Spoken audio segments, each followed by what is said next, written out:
अऊज़ु बिल्लाहि मिनश्शैतानिर्रजीम बिस्मिल्लाहिर्रहमानिर्रहीम अल्हम्दुलिल्लाहिल अव्वल बिला अव्वलिन कान क़ब्लहु वल आखिर बिला आखिरिन यकुनु बअदह अल्लज़ी क़स्सरत अन रु'यतिही अब्सारुन नाज़िरीन व अजज़त अन नअतिही अवहामुल वासिफ़ीन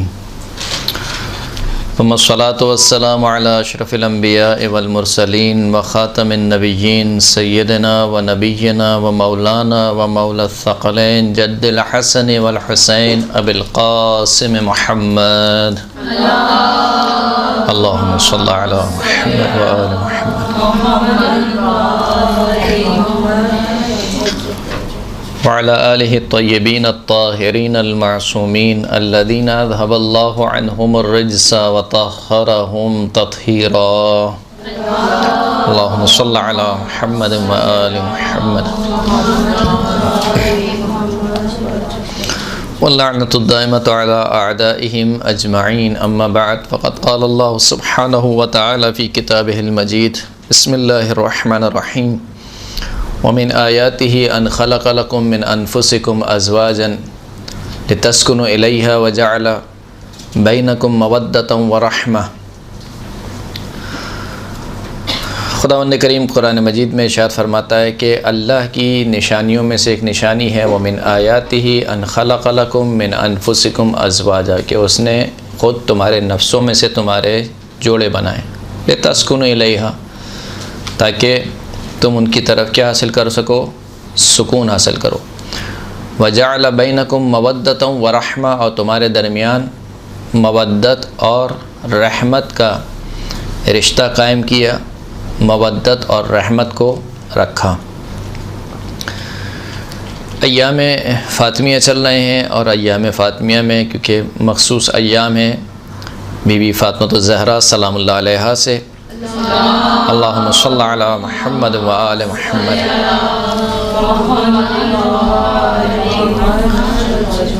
लिहाजा ये एक फ़ुर्सत है कि इसमें सीरत फ़ातिमी को बयान किया जाए, सीरत फ़ातिमी को अपनाया जाए। जो बीवी की सीरत का एक अहम पहलू है वो शौहरदारी है, यानी हुस्नुत तबाउल, अच्छी शौहरदारी। किस तरीके से बीवी ने बीवी का रोल निभाया है, या किस तरीके से बीवी की ज़िंदगी एक ख़ातून के लिए इस एतबार से नमूना अमल बन सकती है कि वो किसी की बीवी है।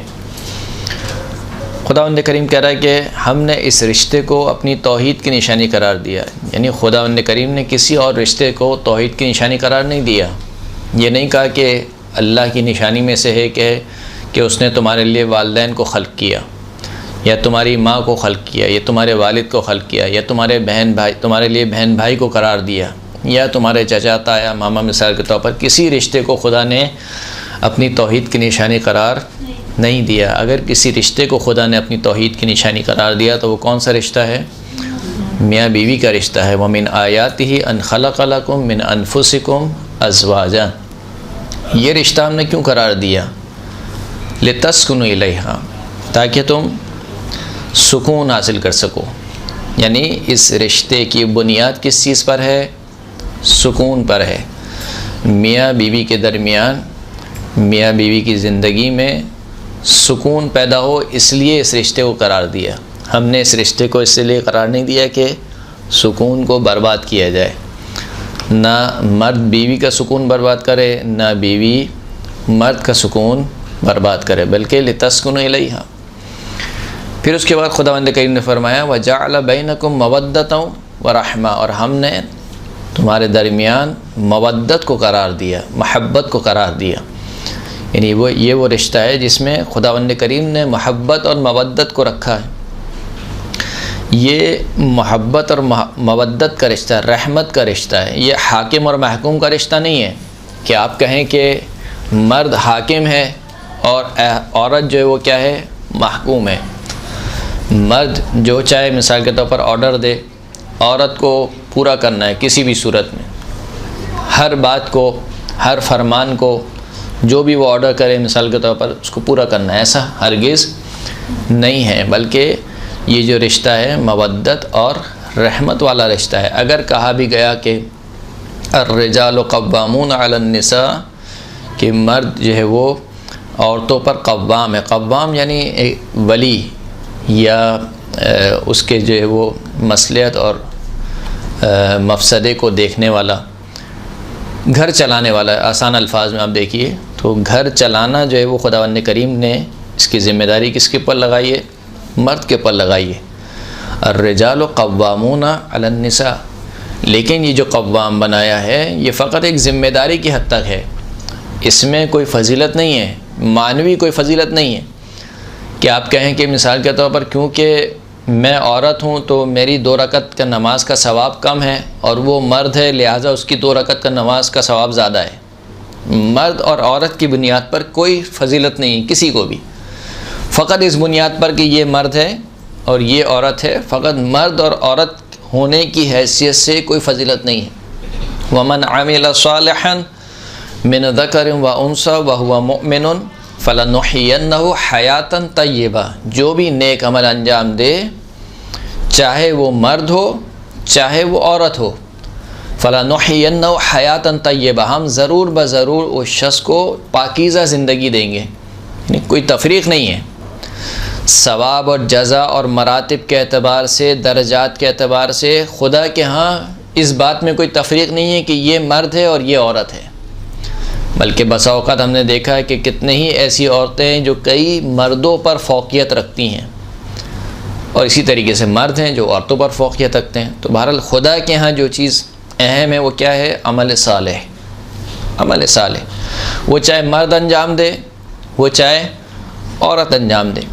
हाँ, ज़िंदगी चलाने के लिए, एक सिस्टम को चलाने के लिए खुदावंद करीम ने मर्द की ज़िम्मेदारियाँ कुछ और रखी हैं, औरत की ज़िम्मेदारियाँ कुछ और रखी हैं। इस वजह से कहा कि अर्रिजालु क़व्वामून अलन्निसा बिमा फ़द्दल बअदुहुम अला बाज़, इस एतबार से कि अल्लाह ने बाज़ को बाज़ पर फजीलत दी है। अच्छा, ये जो यहाँ पर बाज़ को बाज़ पर फजीलत दी है, ये मानवी फजीलत की बात नहीं हो रही है, ये इस एतबार से कि क्योंकि मर्द की साख्त, मर्द की खिलकत थोड़ी सी जुदा है औरत की खिलकत से। औरत नाजुक मिजाज है मिसाल के तौर पर, मर्द सख्त मिजाज है। तो जिसकी जैसी खिलकत है उसको वैसा ही वजीफ़ा दिया है खुदावंद करीम ने। औरत को नहीं कहा कि तुम्हें कमाना है, तुम्हें बच्चों के मिसाल के तौर पर नफ़क़ा भी पूरा करना है, तुम्हें अपने शौहर का भी नफ़क़ा पूरा करना है। ये औरत की ज़िम्मेदारी नहीं लगाई खुदावंद करीम ने। मर्द पर कहा कि तुम पर वाजिब है कि तुम औरत का यानी अपनी बीवी का नफ़क़ा भी दो और अपने बच्चों का नफ़क़ा भी तुम्हें मुहैया करना है। बीवी के ऊपर ये ज़िम्मेदारी नहीं लगाई, बीवी के ऊपर कुछ और ज़िम्मेदारियाँ लगाई। तो ये जो रिश्ता है ये हाकिम और महकूम का रिश्ता नहीं है। इसीलिए सरकार इरशाद फरमाते हैं कि कुल्लमा इज़दादल अब्दु ईमानन इज़दादा हुब्बन लिन्निसा, जितना कोई शख्स, कोई बंदा ईमान के एतबार से उसका ईमान में इजाफ़ा होता रहेगा, वो अपनी ज़ौजा से उसका प्यार बढ़ता रहेगा, यानी मोहब्बत का इजहार बढ़ता रहेगा जितना उसका ईमान बढ़ता रहेगा।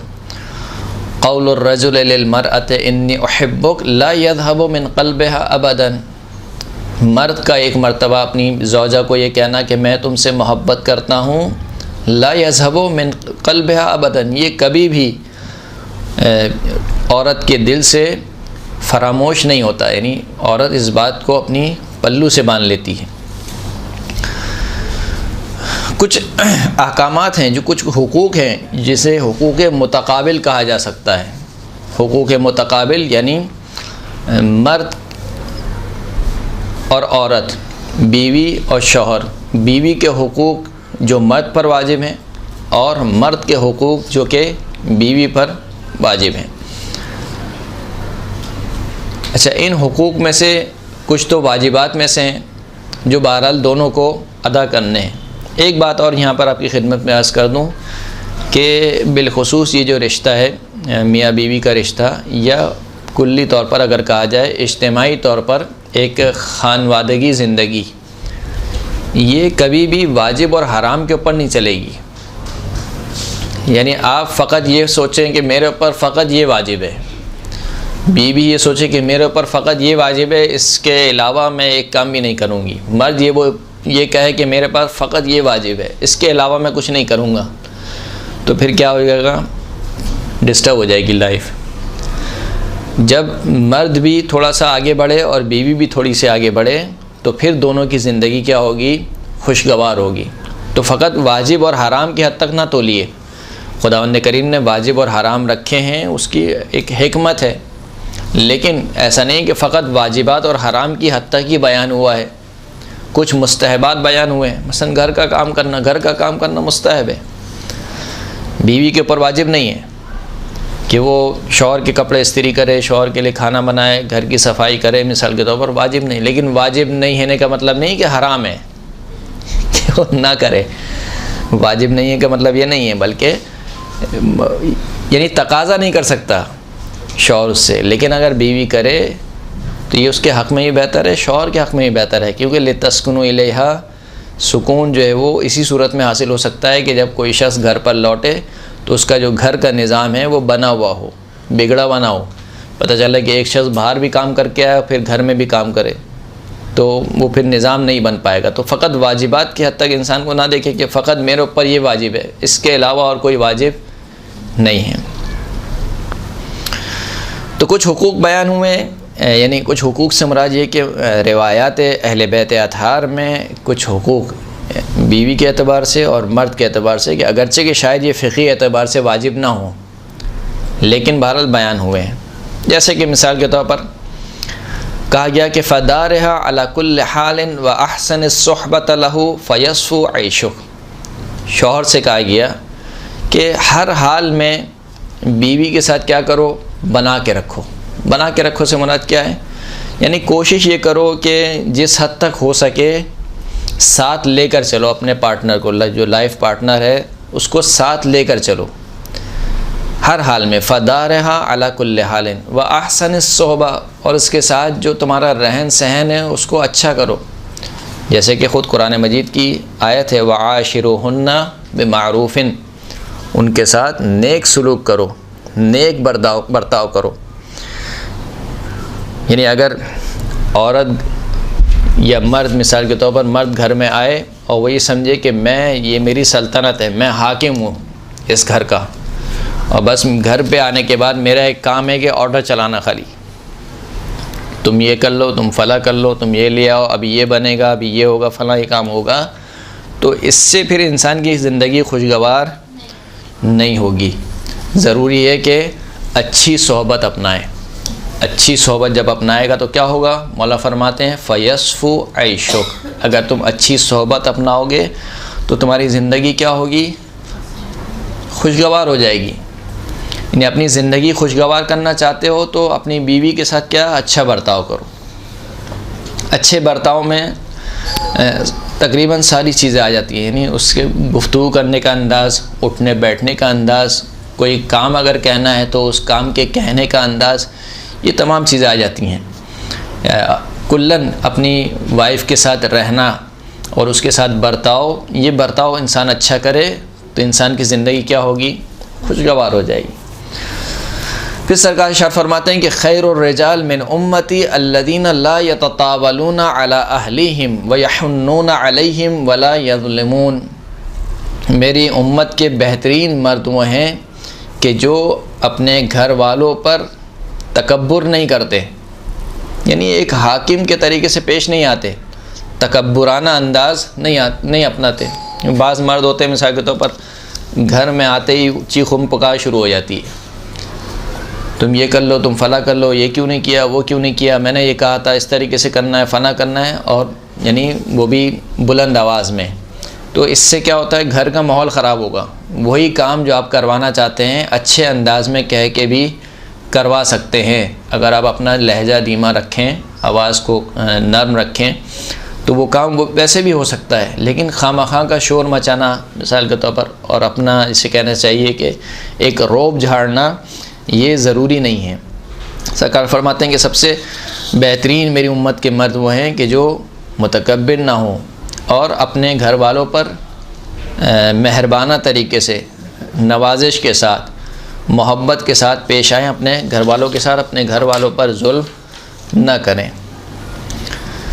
इसी तरीके से हमने देखा है कि बाज़ घराने मिसाल के तौर पर नौबत यहाँ तक पहुँच जाती है कि शौहर हाथ उठा देता है बीवी के ऊपर, जैसे कई दफ़ा सुनने में भी आता है। बहरहाल ये हराम भी हो सकता है, बल्कि यकीनन अगर जो है वो बग़ैर उज़्र शरई के शौहर बीवी को मारे तो ये हराम है, और अगर एक हद तक मारे कि चेहरा लाल हो जाए या सुर्ख हो जाए या काला हो जाए तो दियत भी वाजिब हो जाती है और मर्द के ऊपर, और फ़ेल भी हराम है, यानी ख़ुद काम भी हराम है, और काम के नतीजे में अगर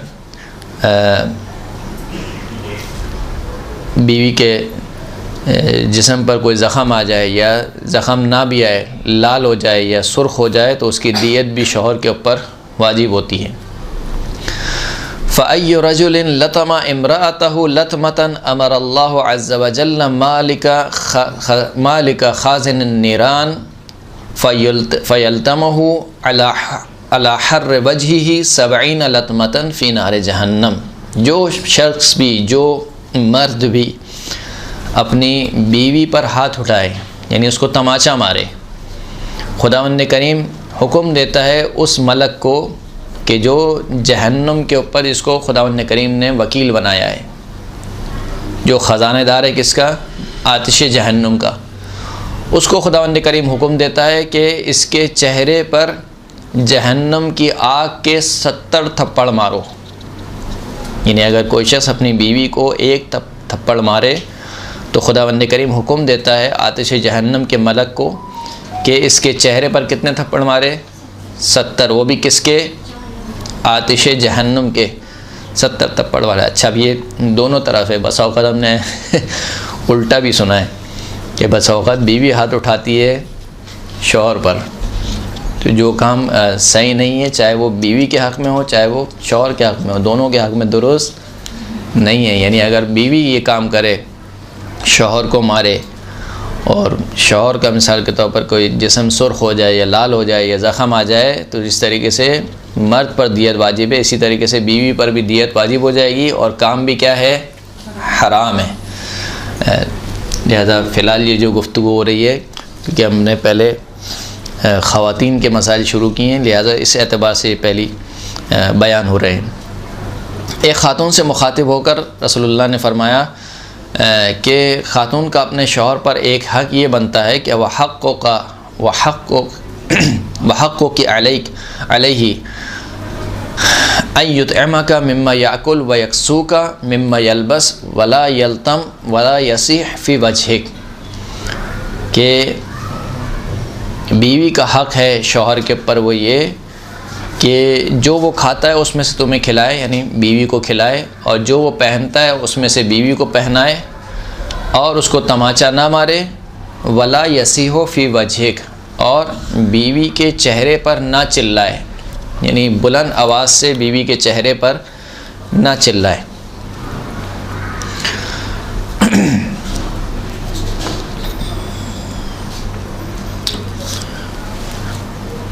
फिर और हुकूक बयान किए कि लिलमरअत अला ज़ौजिहा अन यशबअ बतनहा व यक्सु ज़हरहा व युअल्लिमुहा अस्सलात वस्सौम वज़्ज़कात इन कान फ़ी मालिहा हक़्क़ुन वला तुख़ालिफ़ुहु फ़ी ज़ालिक। बीवी का हक़ है शौहर के ऊपर कि वो बीवी को सैर करे, यानी भूखा ना छोड़े, और इसकी पीठ को ढापे, यानी इसको एक मुनासिब लिबास पहनाए, मुनासिब लिबास इसके लिए मुहैया करे, इसको नमाज, रोज़ा और ज़कात की तालीम दे। अगर ज़कात में इसका कोई हक़ मौजूद है तो उसकी तालीम दे कि भाई ये मिसाल के तौर पर ज़कात वाजिब है, तुम्हें निकालनी है, या तुम्हें रोज़े रखने हैं, या नमाज इस तरीके से पढ़ी जाती है। और बीवी जो है वो इस काम में शौहर की मुखालिफत ना करे। अलकाद्दु अला अयालिही फ़ी हिल्लिन कल मुजाहिद फ़ी सबीलिल्लाह। अलकाद्दु अला अयालिही मिन हिल्लिन कल मुजाहिद फ़ी सबीलिल्लाह। शौहर की ज़िम्मेदारी ये है कि वो बीवी का नफ़क़ा और अपने जो उसके बच्चे हैं उनका नफ़क़ा मुहैया करे।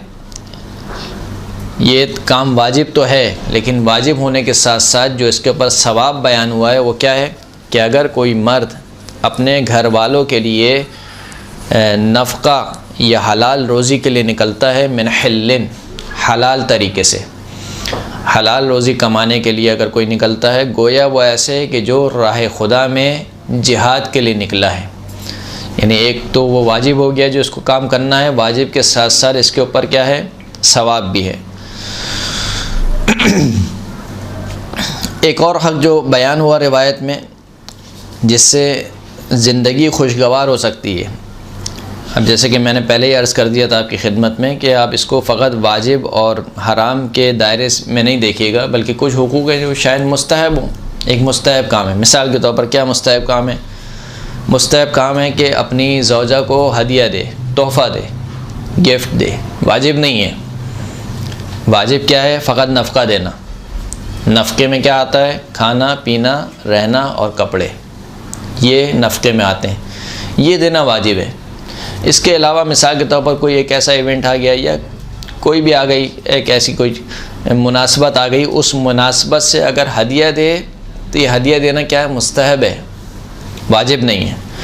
मन दखल सूक़ फ़श्तरा तुहफ़तन फ़हमलहा इला अयालिही कहामिल सदक़तिन इला कौमिन मुहाविजिन। जो शख्स बाज़ार में दाखिल हो और एक तोहफ़ा ख़रीदे और वो तोहफ़ा अपने अहलो अयाल के लिए लेके जाए, तो ये ऐसा है कि कोई शख्स सदक़े को उठाकर लेके जाए एक ऐसी कौम की तरफ जो कौम इंतहाई नियाज़मंद हो, यानी फ़ुक़रा हो। यानी घर वालों के लिए तोहफ़ा ले जाना गोया ऐसे है कि किसी को सदका देना, किसी कौम को सदका देना। फ़लयब्दा बिल-इनास क़ब्ल ज़ुकूर। और जब घर में दाखिल हो तोहफ़ा लेके जाए तो तोहफ़ा सबसे पहले किसको दे? कहा कि शुरू करे बेटियों से, पहले बेटी को तोहफ़ा दे। क़ब्ल ज़ुकूर, लड़कों से पहले बेटी को तोहफ़ा दे। फ़इन्न मन फ़रह इब्नतहु फ़कअन्नमा अअतक़ रक़बतन। जिसने भी अपनी बेटी को खुश किया, गोया ऐसे है कि उसने एक ग़ुलाम को आज़ाद कराया। मिन वुल्द इस्माइल, हज़रत इस्माइल अलैहिस्सलाम की औलाद में से किसी एक ग़ुलाम को आज़ाद कराया। वमन अक़र्र बिअैन इब्निन फ़कअन्नमा बका मिन ख़श्यतिल्लाह वमन बका मिन ख़श्यतिल्लाह अदख़लहुल्लाहु जन्नातिन नईम। और जिस शख्स ने भी अपने बेटे की आँख को ठंडा किया, यानी बेटे को खुश किया, जिसने भी अपने बेटे की आँख को खुश किया या बेटे को खुश किया, गोया ऐसे है कि उसने अल्लाह की खशियत से बुका किया, गिरिया किया। और जिसने भी अल्लाह की खशियत रखते हुए बुका किया, अदख़लहुल्लाहु जन्नातिन नईम, खुदावंद करीम ऐसे शख्स को अपनी नेमतों वाली जन्नत में दाखिल फरमाएगा।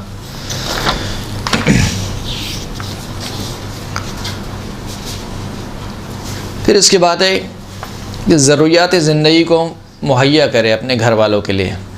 लान अदखुल अस्सूक़ व माई दिरहमुन अबताउ बिही लहमन लिअयाली व क़द क़रमु इलैहि अहब्बु इलैया मिन अन अअतिक़ नसमतन। चौथे इमाम इरशाद फरमाते हैं कि अगर मैं बाज़ार में दाखिल हूँ और मेरे पास कुछ दिरहम मौजूद हों, उन दिरहम से मैं अपने अहलो अयाल के लिए गोश्त ख़रीदूँ, जबकि उनको गोश्त पसंद हो, यानी मेरे घर वालों को गोश्त खाना पसंद हो, तो ये काम करना, बाज़ार में जाना और बाज़ार से अपने घर वालों के लिए गोश्त ख़रीदना, कहा ये काम मेरे लिए ज़्यादा महबूब है इससे कि मैं अल्लाह की राह में एक ग़ुलाम आज़ाद करूँ। एक ग़ुलाम आज़ाद करने से बेहतर है, यानी बसा औक़ात ऐसा होता है कि हम बहुत दूर की नेकियां ढूंढ रहे होते हैं, जबकि नेकियां हमारे आसपास पड़ी होती हैं, लेकिन हम उन आसपास नेकियों को या तो उनसे गाफिल होते हैं या उनको नेकी नहीं समझते।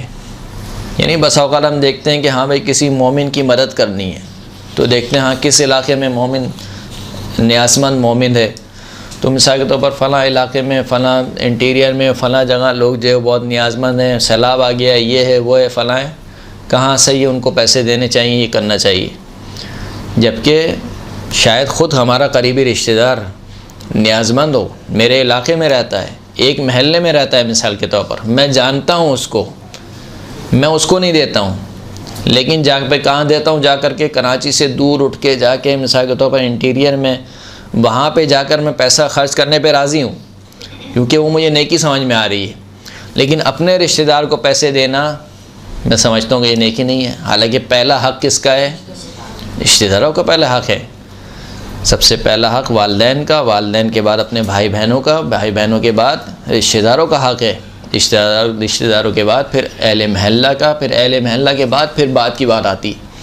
लेकिन इन तमाम को हम क्रॉस करते हुए जाते हैं कहाँ? नेकी ढूंढने उस पार, सरहद के उस पार।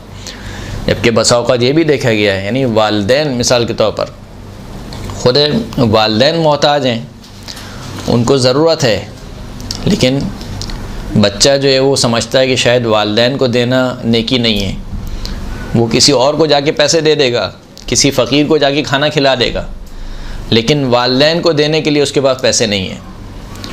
क्यों? क्योंकि वो उसको नेकी नहीं समझ रहा है, जबकि ये उससे बढ़कर नेकी है, बल्कि शायद वाजिबात में से भी हो। अगर वालिदैन एहतियाज रखते हों, ज़रूरत हो उनको, तो वालिदैन को देना वाजिब है।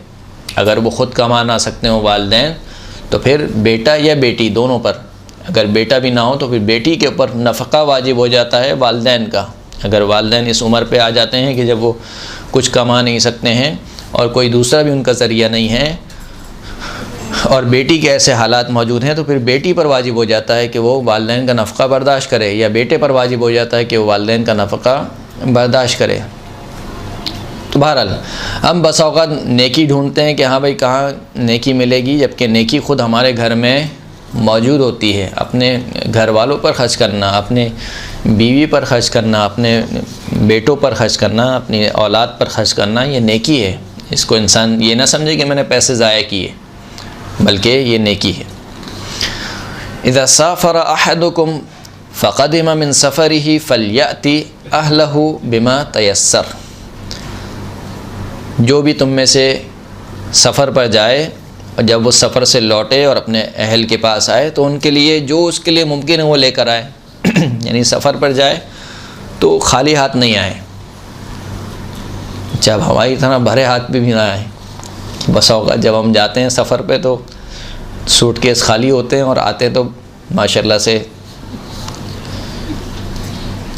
इजाफ़ी वज़न के साथ आते हैं। तो बहरहाल अगर अल्लाह ने दिया है तो सब कुछ सही है, लेकिन किसी और दूसरों के लिए अज़ियत का बाइस ना बने। इंसान लाना चाहता है लायक है, कोई मना नहीं है, इंसान लाना चाहता है तो लायक। लेकिन जो एक अखलाक बयान हुआ ये कि जब आप सफ़र पे जाएं तो अपने घर वालों के लिए कुछ ना कुछ लेकर आएँ, अपनी वाइफ के लिए, अपने बच्चों के लिए कुछ ना कुछ जो आपके लिए मुमकिन हो। एक मरतबा मुमकिन नहीं है तो बात ही ख़त्म हो गई, लेकिन जब मुमकिन है, ला सकते हैं किसी भी एतबार से, तो अपने घर वालों के लिए कुछ ना कुछ लेकर आएँ। अगला जो काम जो बहुत ही अहम है, जिसे हम अपने माशरे में हम ख़ुद देखते हैं अपनी आँखों से, जिसको नज़रअंदाज किया जाता है, वो क्या है? अन्निसाउ युहब्बिबना अय्यरैना रजुल फ़ी मिस्ल मा युहिब्बु रजुल अय्यरा फ़ीहिन्निसा मिनज़्ज़ीना। औरतें पसंद करती हैं कि मर्द को उसी तरीके से देखें जिस तरीके से मर्द पसंद करते हैं कि औरत उनको देखें। यानी जिस तरीके से मर्द चाहता है कि उसकी बीवी बनी सवरी रहे, जीनत में रहे, इसी तरीके से औरत की भी ख्वाहिश ये होती है कि उसका जो शौहर है वो क्या रहे? जीनत में रहे। यानी जीनत का तर्क करना, जीनत का तर्क करना ये दोनों में है। मियाँ में भी यानी बीवी से कहा जाए चलो भाई शॉपिंग में चलना है तो वो आधा घंटा तैयार होने पे लगाती है। फंक्शन में जाना है मिसाल के तौर पर, वहाँ वो फंक्शन के जो जहाँ पर सब नामहरम है वैसे ही हराम है हो। चलें अगर आप फ़र्ज़ कर लीजिए ख़वातीन की महफ़िल है या ऐसी महफ़िल है कि जहाँ पर सेपरेशन है, ख़वातीन का अलग पोर्शन है, मर्दों का अलग पोर्शन है, लेकिन उसके बावजूद शादी पे जाना है मिसाल के तौर पर, एक ख़ातून तैयार होती है यानी घंटों लगा देती है, न सिर्फ ये कि पैसे खर्च करती है तैयार होने के लिए, लेकिन यही काम अगर उससे क्या कहा जाए कि भाई तुम अपने शौहर के लिए तैयार हो जाओ, शौहर के लिए तैयार नहीं होती। क्यों नहीं होती शौहर के लिए तैयार? है जिसके लिए होना चाहिए उसके लिए नहीं होती है। मसलन जब शौहर घर में आता है तो वही मिसाल के तौर पर बाल उजड़े हुए हैं, कपड़े अजीब से हैं, तो यानी क्या इंप्रेशन पड़ेगा? आप सोचिए, एक शख्स आ रहा है थका आ रहा घर से, वो ये सोचता है कि जब मैं जाऊंगा घर पर मेरी बीवी होगी, बच्चे होंगे, तो बहरहाल इंसान को अपना हुलिया जो है वो संवार के रखना चाहिए। आप दूसरों के लिए कहीं और जाने के लिए जब मेकअप कर सकती हैं, दूसरों के जाने के लिए अच्छा लिबास पहन सकती हैं, तो शौहर के लिए क्यों नहीं? वो शौहर के लिए वही घिसा पिटा लिबास पहनना है। ये शौहर के लिए कहा कि नहीं, काम कर रही थी सुबह से, तो भाई सुबह से काम कर रही थी, अभी तो काम नहीं कर रही हूँ। जब शौहर नहीं था उस वक्त काम कर रही थी, अब शौहर आ गया, ये पता है कि ये शौहर के आने का टाइम है, तो क्या इस वक्त इंसान इतनी जहमत नहीं कर सकता कि एक लिबास बदल ले, या थोड़ा अपने आप को सवाल, सही है मेकअप नहीं करे लेकिन सवार तो सकता है अपने आप को। और सेम यही चीज़ देखी गई है मर्दों में। मिसाल के तौर पर मर्द भी, कुछ मर्द ऐसे होते हैं जो उनका हुलिया हो रहा होता है अलमान अल हफीज़ हो, अब सही है काम करके आएँ, बहुत थके हुए आएँ, तो पानी की कमी नहीं है, इंसान नहा सकता है। तो ये उसी बदबूदार बदन के साथ मिसल बीवी के बराबर में लेटने की ज़रूरत नहीं है। तो ये काम दोनों की तरफ से है, मर्द की तरफ से भी है और औरत की तरफ से भी। दोनों अपने आप को एक दूसरे के लिए संवारें, एक दूसरे के लिए ज़ीनत दें। बीवी शौहर के लिए ज़ीनत को अपनाएं, मर्द बीवी के लिए ज़ीनत को अपनाएं।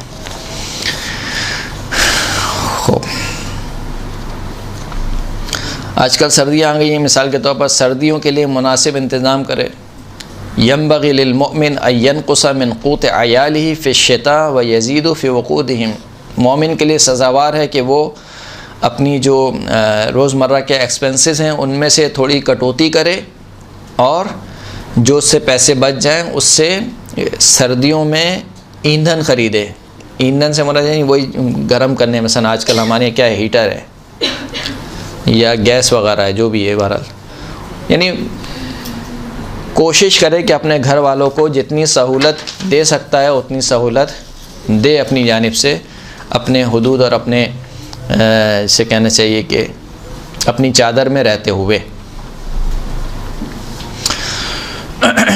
रावी कहता है कि मैंने छठे इमाम की खिदमत में अर्ज़ की कि एक बीवी का क्या हक़ बनता है शौहर पर।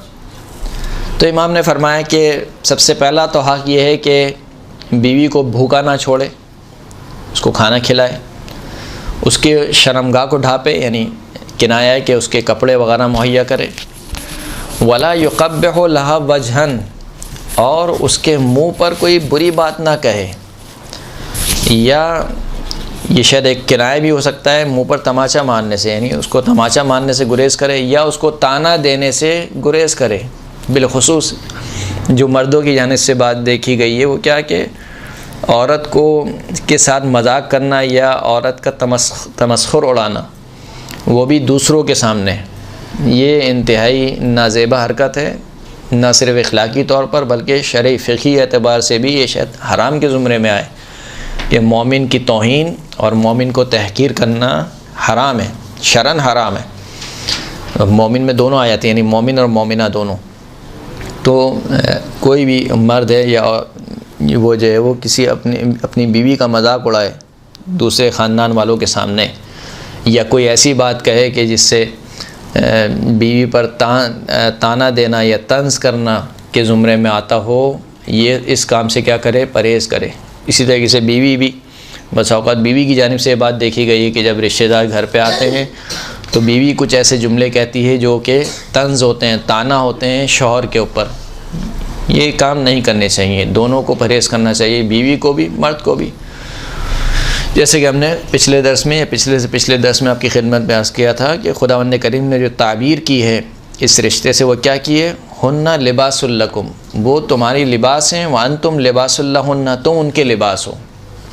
वो तुम्हारी, यानी तुम्हारी बीवियाँ तुम्हारा लिबास हैं और तुम उनके लिए लिबास हो। लिबास के काम क्या होते हैं? 3 काम होते हैं। पहला काम हिफाजत, सर्दी और गर्मी से बचाना जिस्म को। दूसरा काम उयूब को ढांपना, अगर मेरे जिस्म में कोई ऐब है खुदा न खास्ता तो मैं लिबास पहन लूँगा तो ये मेरे ऐब को ढांप लेगा। और तीसरा काम क्या है? ज़ीनत देना। इंसान की शख्सियत उसके लिबास से नज़र आती है। तो गोया खुदावंद करीम फरमाना चाहता है कि तुम एक दूसरे के लिबास हो, यानी एक दूसरे की हिफाजत करो, एक दूसरे की इज़्ज़त ना उछालो, एक दूसरे को तंज़ और ताने का निशाना ना बनाओ।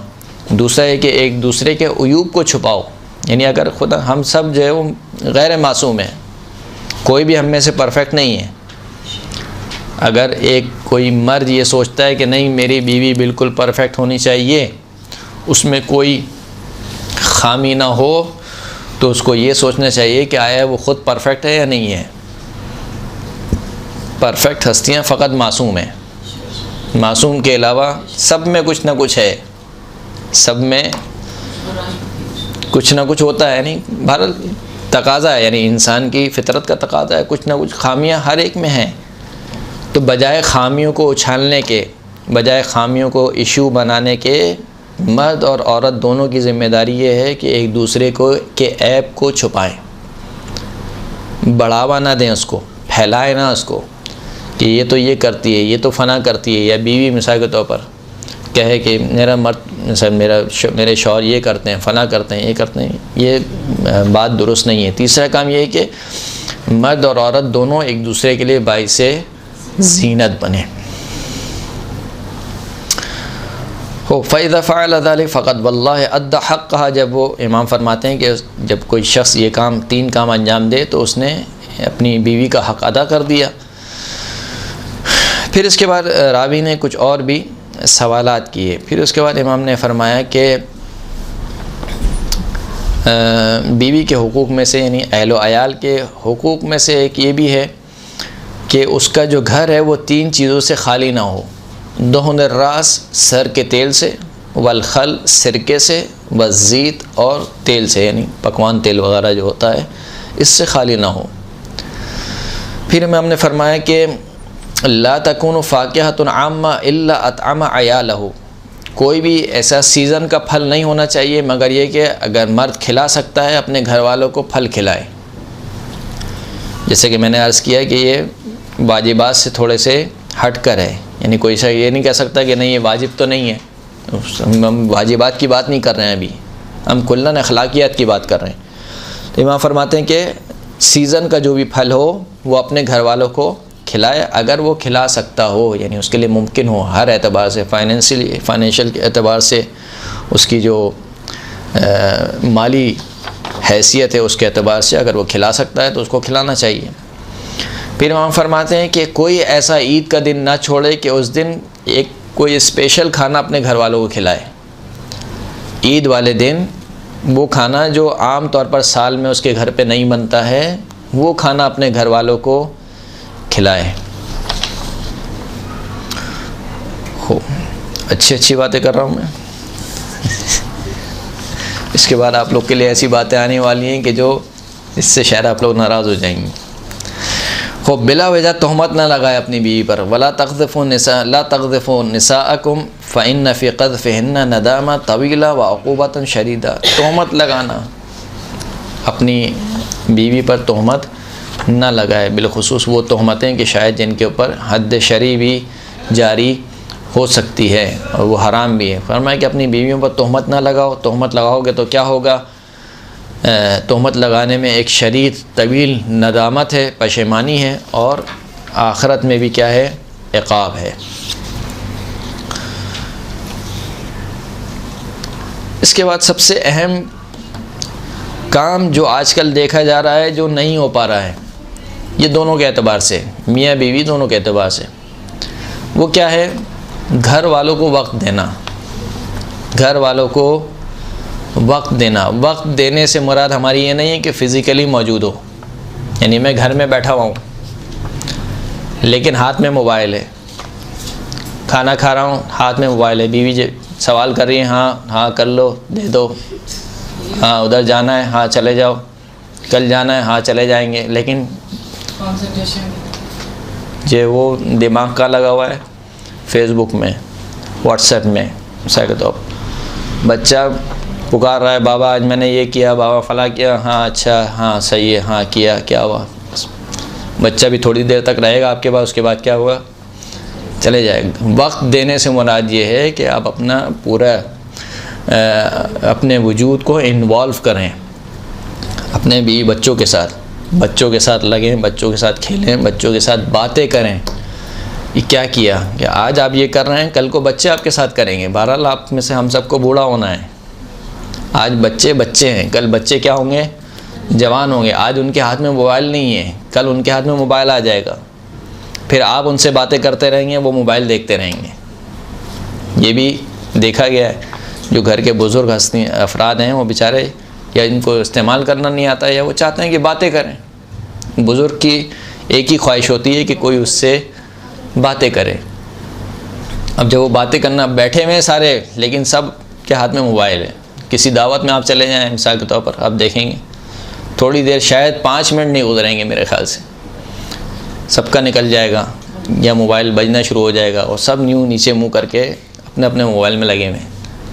कहने को सब साथ बैठे हुए हैं लेकिन सब साथ नहीं हैं। बैठे हुए सब साथ हैं मगर सब साथ नहीं है। सरकार इरशाद फरमाते हैं कि हलका बिदिल मुरुवत अन यबीत अर्रजुल अन मंजिलिही बिल मिस्र अल्लज़ी फ़ीही अहलुहु, कि वो शख्स हलाक हो गया, वो जवान मर्द हलाक हो गया कि जो शख्स अपने शहर में मौजूद हो, उसके घर वाले उसके शहर में मौजूद हों, मगर उसके बावजूद वो अपने घर में रात ना गुजारे, अपने घर में रात ना गुजारे, यानी घर वालों को टाइम ना दे, घर वालों के पास उसके लिए टाइम ना हो घर वालों के लिए। ये काम बहुत ख़तरनाक है, जो शायद अभी हमें समझ में नहीं आ रहा है, लेकिन आगे जाके ये काम बहुत ही ज़्यादा ख़तरनाक हो जाएगा। तो मियाँ बीवी, चाहे वो बीवी हो, चाहे वो शौहर हो, चाहे वो बीवी हो, दोनों को समझना चाहिए कि हर चीज़ का एक टाइम है। सही है, आपका बहुत अहम काम होगा, आपने अहम काम कर लिया, उसके बाद मोबाइल को छोड़ दीजिए। जब आप घर पर हैं तो आप घर पर हैं। और बीवी को भी बसा औक़ात ये होता है, नहीं बैठे हुए बीवी मिसाल के तौर पर देख रही, खाना खा रहे हैं, मुँह भी चल रहा है और आँखें चल रही हैं कहाँ पर, मोबाइल में। तो ये काम सही नहीं है। बिलखुसूस डाइनिंग टेबल पे मोबाइल होना ही नहीं चाहिए। बिलखुसूस अगर कोई अहम कोई इम्पोर्टेंट काम है तो चलें, एक अलग बात है, लेकिन हर रोज़ और हर वक्त तो नहीं होगा इंसान को वो काम। लिहाजा ये समझने की ज़रूरत है इस चीज़ को। जुलूसुल मर्इ इंद अयाली अहब्बु इलल्लाह मिन इतिकाफ़िन फ़ी मस्जिद हाज़ा। सरकार फरमाते हैं कि किसी मर्द का अपने अहलो अयाल के साथ बैठ जाना ये अल्लाह के नज़दीक इससे कहीं महबूब है कि कोई शख्स मेरी मस्जिद में, यानी मस्जिद नबवी में एतकाफ़ में बैठे। यानी एतकाफ़ में, मस्जिद नबवी में एतकाफ़ में बैठने से ज़्यादा अफजल क्या है, अपने घर वालों के साथ बैठना। और बैठने से हमने मुराद बता दी, बैठने से मुराद फ़कत आपकी बॉडी मौजूद ना हो, बल्कि आप इन्वॉल्व हों अपने बच्चों के साथ, अपनी बीवी के साथ, पूछें उनसे, खैर ख़बर लें उनकी।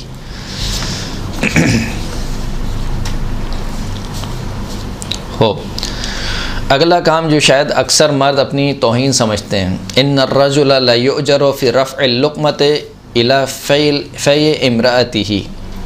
अगर कोई शख्स, कोई मर्द लुक़मा उठाए और अपनी बीवी के मुंह में डाले तो सरकार फरमाते हैं कि इस पर भी मर्द को सवाब दिया जाएगा। यानी किसी मर्द को बोले, यानी तो कहेगा यानी क्या मतलब, यानी मैं बीवी को खाना खिलाऊं, यानी ऐसा हो गया कि जैसे कोई तौहीन हो गई उसकी। कहते हैं कि अगर कोई शख्स अपनी बीवी को खाना खिलाए, लुक़मा खिलाए, तो इस पर भी क्या होगा, इसको सवाब दिया जाएगा। यहाँ तक बात थी बीवियों के हुकूक़ की। अब बात है किसकी, मर्दों के हुकूक़ की। सबसे पहला जो हक़ है मर्द का, जो बीवी के ऊपर वाजिब है, वो ये कि इताअत करे, बीवी मर्द की इताअत करे। एक तो वाजिब इताअत है, दो चीज़ों में इताअत वाजिब है। एक ये कि बग़ैर इजाज़त कोई भी काम हो, बग़ैर इजाज़त घर से बाहर नहीं निकल सकती। मशहूर वाक़या आप सुनते रहते हैं कि एक शख्स आई, एक ख़ातून आई और कहा, या रसूलल्लाह मेरा जो बाप है वो बीमार है, मैं अपने बाप के घर जाना चाहती हूँ। कहा कि तो अपने शौहर से इजाज़त लो। कहा शौहर मौजूद नहीं है। कहा नहीं, फिर घर पे बैठो। फिर दोबारा आई, कहा कि मेरा जो बाप है वो अब शदीद मरज़ में मुब्तला हो गया है। कहा कि तुम्हारे शौहर कहाँ हैं? कहा नहीं, शौहर नहीं है। कहा नहीं जा सकती। फिर तीसरी मरतबा आई, फिर कहा कि अब तो मेरा बाप दुनिया से रुखसत हो गया है। तो कहा शौहर कहाँ है तुम्हारा? कहा नहीं, शौहर नहीं है। कहा नहीं जा सकती, जब तक शौहर इजाज़त ना दे ना निकलना। फिर उसके बाद जब वो आई औरत, तो कहा कि तुम्हारे इस काम की वजह से, जो अभी मफ़हूमन मेरे जहन में रिवायत आ रही है, तुम्हारे इस काम की वजह से तुम्हारे वालिद के जो हिसाब और किताब में आसानी हो गई है। और उनके ऊपर जो इक़ाब है वो इक़ाब कम हो गया है। तो बहरहाल ये वाजिब इताअत है, घर से बाहर ना निकले बग़ैर इजाज़त, कितना ही अहम काम क्यों ना हो, जब तक इजाज़त ना हो, या तो मालूम हो कि हाँ इजाज़त देने, यानी यकीन है कि इजाज़त होगी इस काम में, तो कोई मसला नहीं है। लेकिन जब तक इजाज़त ना मिले घर से बाहर ना निकले। मूड ख़राब तो नहीं हुआ हो। और दूसरी जो इताअत है वो जिनसी मामलात में है। बहरहाल जिनसी मामलात में जब तक कोई उज़्र शरई ना हो उस वक्त तक शौहर को मना ना करे जिनसी एतबार से। ये दो इताअतें वाजिब हैं। इसके अलावा भी कहा कि जहाँ तक हो सके शौहर को राज़ी करो। अलबत्ता ये जो राज़ी करना है ये खुदा की मासियत में नहीं है। यानी मिसाल के तौर पर शौहर कहे कि तुम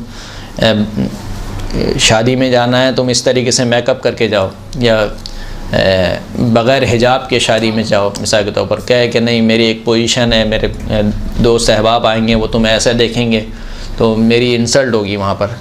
तो ये खुदा की मासियत में इताअत नहीं करनी है। ऐसा हुक्म जिसमें खुदा की मासियत हो उसमें इताअत नहीं करनी। लेकिन अगर उसके अलावा कोई एक ऐसा काम है जो मुबाह है, मुबाह काम है, तो उसमें जिस हद तक हो सके अपने शौहर को राज़ी करे। मिसाल के तौर पर एक शौहर को एक ख़ास कलर पसंद है जो आपको पसंद नहीं है।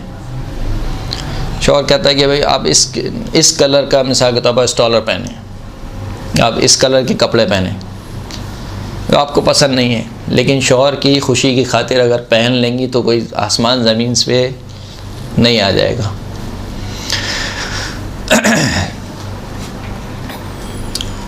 दूसरा क्या हक़ है? दूसरा हक़ ये है कि लिर्रजुल अलल मरअति अन तुल्ज़िम बैतहु व तुवद्दिदहु व तुहिब्बहु व तुशफ़िक़हु व तज्तनिब सख़तहु व तत्तबि मर्दातिही व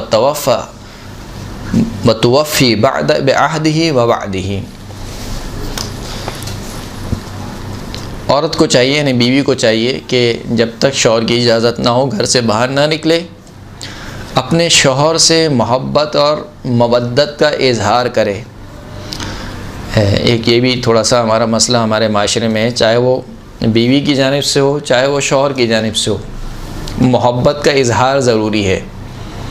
यानी शौहर शायद बहुत मोहब्बत करता होगा लेकिन कभी अच्छे अंदाज से बीवी को नहीं कहा कि मैं तुमसे मोहब्बत करता हूँ मिसाल के तौर पर, या कभी अच्छे अंदाज से कोई मोहब्बत के दो बोल नहीं बोले, तो इजहार करने में क्या परेशानी है। इसी तरीके से बीवी की जानिब से भी जब मियाँ बीवी का रिश्ता बनाया ही मोहब्बत और रहमत के लिए है तो इजहार करने में क्या परेशानी है। इजहार करना ज़रूरी है। तीसरा ये कि जो सबसे अहम काम है नाशुक्री से बचे। नाशुक्री क्या है? अय्युमा इमरातिन क़ालत लिज़ौजिहा मा रअयतु क़त मिन वजहिका खैरन फ़क़द हबिता अमलुहा। अगर कोई औरत एक दफ़ा फ़क़त अपने शौहर से कहे कि मैंने तुमसे कोई भलाई देखी नहीं, यानी मुझे तो कभी सुकून मिला ही नहीं तुमसे, जो अक्सर बीवियाँ कहती हैं कि इस घर में आके मैंने सुकून नहीं पाया। कहा कि कोई औरत भी अगर अपने शौहर के मुंह पर ये कहे कि मैंने तुमसे कोई भलाई नहीं देखी, मैंने तुमसे खैर नहीं पाया, तो रसूलुल्लाह फरमाते, इमाम जाफ़र सादिक़ फरमाते हैं कि इसका तमाम का तमाम आमाल हब्त हो जाते हैं। नमाज, रोज़े, हज, ज़कात जो इसने अंजाम दिए सारे के सारे अमाल क्या हो गए? हब्त, ज़ाया हो गए। फ़कत एक जुमला कहने से कि मैंने तुमसे कोई खैर कोई भलाई नहीं देखी, मैंने तुमसे कभी सुकून नहीं पाया, इस घर में तो आने के बाद मेरा सारा सुकून बर्बाद हो गया, मिसाल के तौर पर, ये काम ना करें।